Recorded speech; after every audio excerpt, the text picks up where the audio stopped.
My name is Michael Forrest. My interest is in the naval campaign and the attack on the Dardanelles on the 18th of March 1915.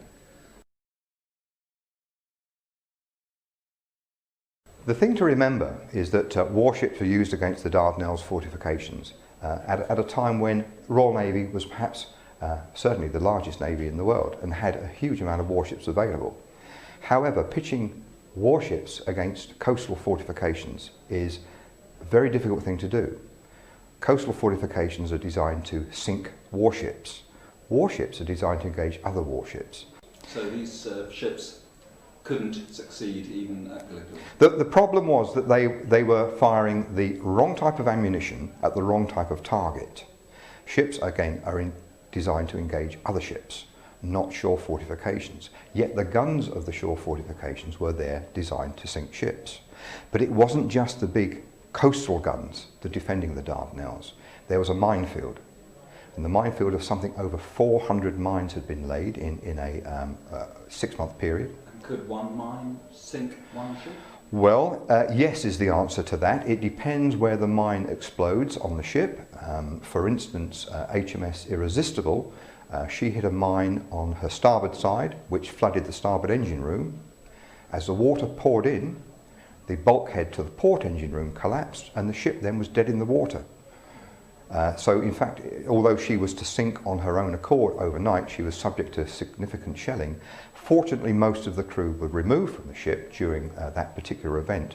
But yes, a mine can sink a big ship. And what was it about the coastal forts that made them so difficult for the Navy ships to reduce? That's a good question. The coastal forts actually were, in most cases, very low profile.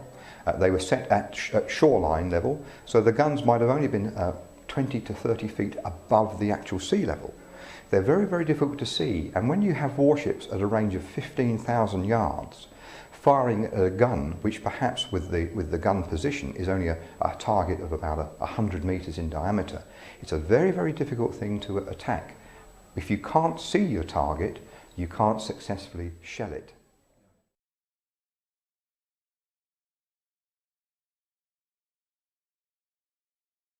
I believe the strategy was wrong. Now, it's quite a contentious issue because there are those who might not agree.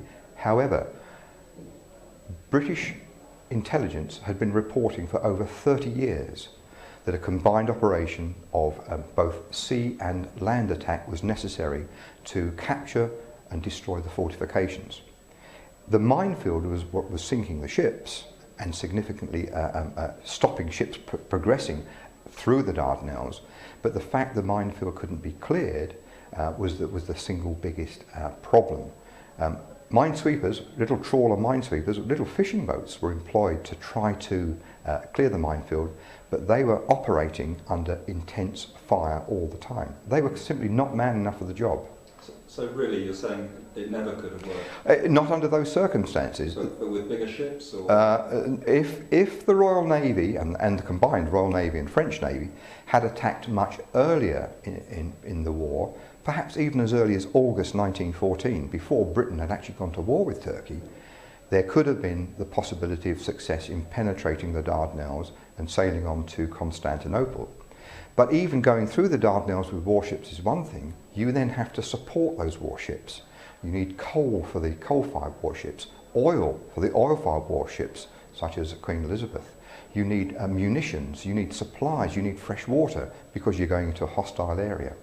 The fortifications on both sides of the Dardanelles should have been captured before the Royal Navy tried to clear the mines and send the warships through. So a land campaign was inevitable?